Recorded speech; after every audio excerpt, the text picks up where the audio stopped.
여러 가지 이유가 있습니다만 저는 내가 그때 학교가 잘못했다고 생각하고요. 그들은 스토킹에 가까운 백래시를 당하고 있었어요.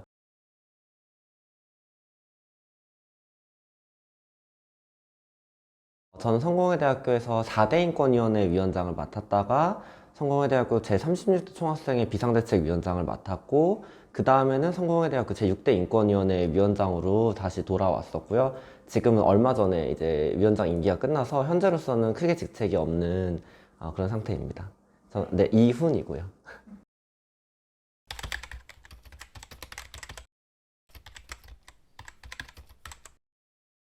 2020년에 이제 저희 학교 친구랑 제가 얘기를 나누고 있었는데, 그 친구는 이제 트랜스젠더 친구였어요. 근데 그 친구랑 얘기를 하던 그 시간에 그 친구가 현재 10시간째 화장실을 참고 있다라는 걸 알게 됐어요. 사실 그 친구는 월화수목금 모두 수업이 있는 친구였기 때문에 주 5일 학교에 나와야 하는 상태였는데, 학교를 비롯해서 자기가 편하게 갈 수 있는 화장실은 딱히 없었던 거죠. 화장실을 참다 보니까 당연히 방광염이 있었고, 그 방광염이 나아질 리가 없죠. 하루에 10시간씩 화장실을 참고 있으니까. 그러니까 점점 악화됐고, 그래서 통증이 너무 심해서 응급실에 다녀왔다는 걸 알게 되었어요. 그래서 그걸 들었을 때, 학내에 모두 화장실이 있어야만 한다라는 생각을 처음으로 하게 되었죠.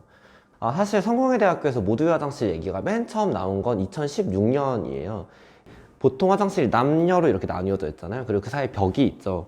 그 사이 벽에 당신은 이 앞에서 고민한 적이 있습니까? 라는 종이를 붙이면서 이 학교의 모두의 화장실, 성중립 화장실이라는 것이 처음으로 수면 위로 올라오게 된 것이죠. 모두의 화장실로 가기 전에 성중립 화장실부터 이제 이야기를 시작을 했는데, 공부를 하다 보니까 성소수자나 여성만의 문제가 아니라는 걸 알게 된 거죠. 아동과 양육자의 문제라던가 장애인과 활동보조인이라던가 이제 이런 식으로 기존의 화장실을 쓰기 어려운 다른 주체들을 알게 된 거죠. 그래서 성중립 화장실보다 넓은 개념, 더 많은 사람들이 포용할 수 있는 개념인 모두의 화장실을 학내에 만들자라고 하면서 2017년에 모두의 화장실 TF가 생기게 돼요. 2017년 말에 우리 대학은 그들에게 모두의 화장실을 만들자라는 약속을 하게 되지만, 실제로는 좌절시키고 화장실을 만들진 않습니다. 당시에 17년도와 18년도에 쭉 이어나갔던 TF 구성원은 크게 변동이 있지는 않았는데요. 그들은 스토킹에 가까운 백래시를 당하고 있었어요. 그들이 어디에 가서 무엇을 하고 있는지 항상 에브리타임에 올라왔었죠. 그러면서 굉장히 소진되고 힘들어하는 과정들을 겪고 있다가 2018년 가을이 되었을 즈음에 조용하고 자연스럽게 TF는 사라지게 됩니다. 그러다가 2020년에 제가 트랜스젠더 학우와 이야기했던 것을 바탕으로 이것은 반드시 이루어져야 한다라고 생각하면서 선거운동본부를 꾸리게 되죠.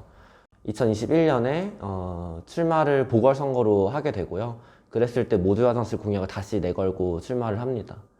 왜냐하면 당시에 군대에서 강제로 전역되었던 변희수 하사님께서 사망하신 지 얼마 안 된 시점이었어요.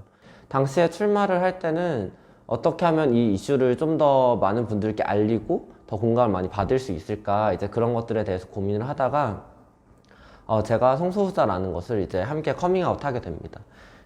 아주 강렬하게 비난과 인신공격도 있었고요. 결국에는 이제 투표율이 여러 이유로 인해서 투표율이 50%를 넘기지 못하게 되었고, 저희 학교의 학칙상은 50%가 넘지 못하면 투표함을 아예 열어볼 수 없어요. 그렇기 때문에 이제 선거가 무산되었죠. 모두 화장실 설치하기 위해 총학생회로 출마하였고 실패하였지만, 그럼에도 불구하고 모두 화장실 설치해낸 사람이 되고 싶었어요. 그래서 고민을 하다가 총학생회 비대위원장직을 맡게 되죠.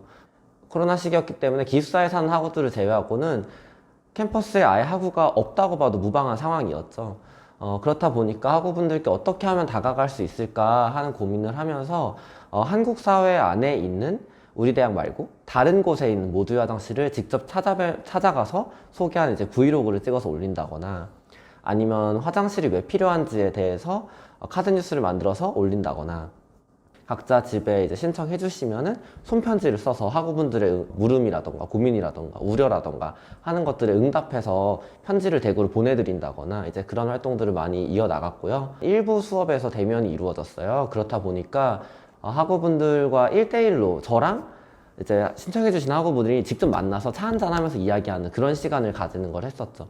그리고 나서 2021년 가을쯤에 1인 시위를 시작하게 돼요. 학교 본부의 이제 본관 앞이라던가 아니면은 학우분들이 등교하실 때 가장 많이 다니시는 통로라던가 이제 그런 곳에서 학우분들께 알리고 또 설득하는 일환으로 1인 시위를 시작하게 되고요. 그런 것들이 있은 후에는 9월쯤에 모두의 화장실 대토론회가 학교 본부 주관으로 열리게 됩니다. 저는 모두의 화장실 설치를 반대하지 않습니다. 라는 것이 반대 발제자의 이야기의 시작이었죠. 그러면서 당시에 있었던 몇십 명의 학교 구성원들이 모인 그 토론회 자리에서 그 누구도 모두의 화장실 설치를 반대하지 않는다라는 게 증명되었어요. 특히 이제 총장님을 비롯한 결정권자를 설득하는 일이 매우 중요한데 설득하는데 아주 중요한 계기가 되었습니다. 그리고 나서는 이제 학교에서 만들기로 결정을 하였죠.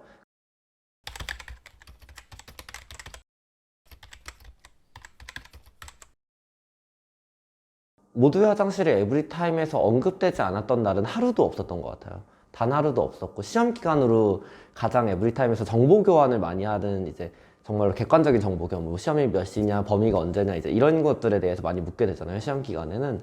근데 그런 기간에조차도 모두의 화장실에 대한 이야기는 조금씩 올라왔던 것 같아요. 그러면 쓰는 사람에 대한 공격은 무엇이 있었느냐?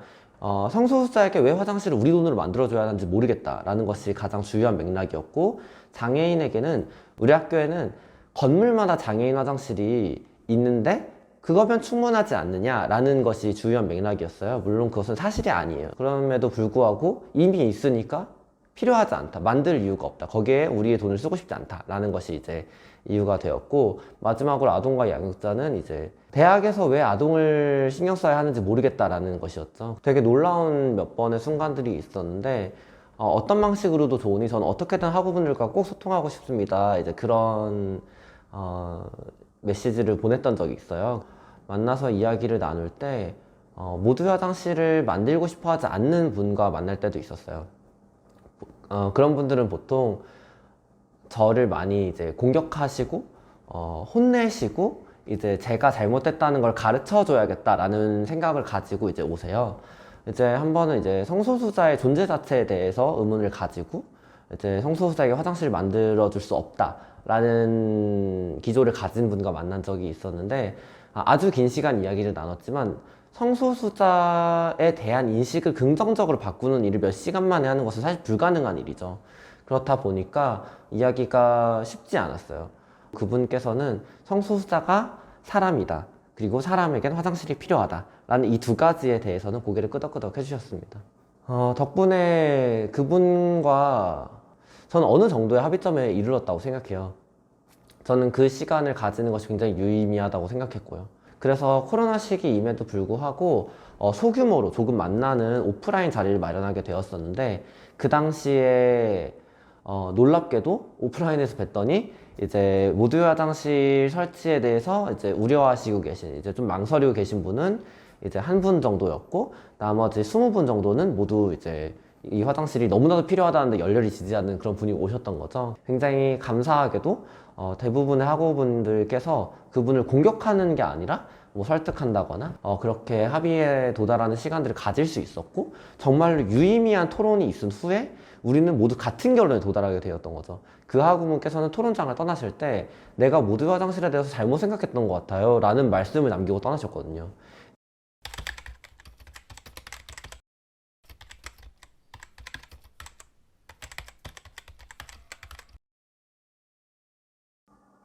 학생사회가 무너지고 있다. 학생사회가 정말 소멸에 가깝게 이루어지고 있다.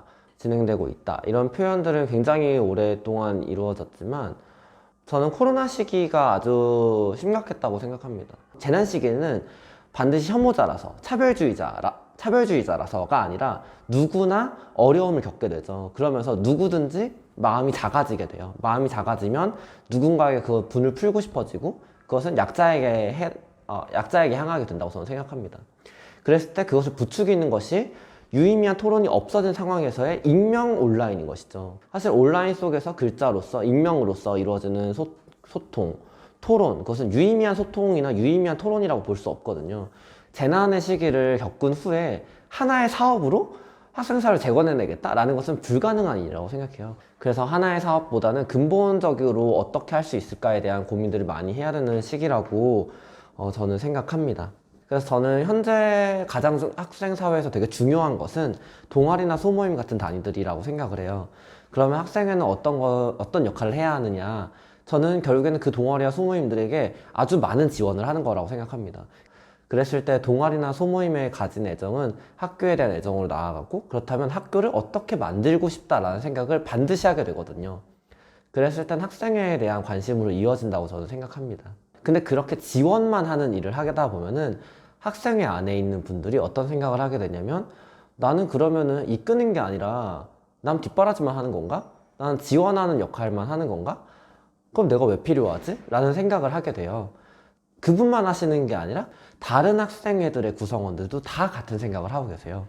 그렇기 때문에 그분들이 서로 네트워크를 만들고 서로 소통하고 서로 마음에 있는 것을 풀어놓고, 사실은 우리는 마치 다른 과, 다른 단과대, 다른 학부에 있어서 따로인 것 같지만 결국은 우리는 우리 학교의 구성원으로서 묶인다 라는 그런 마인드랑 그런 분위기를 만들어낼 수 있다면, 나 왜 이렇게 지원하는 역할만 하고 있지? 라는 그 생각에서 벗어나게 되는 역할을 가질 수 있을 것이다 라고 생각을 해요.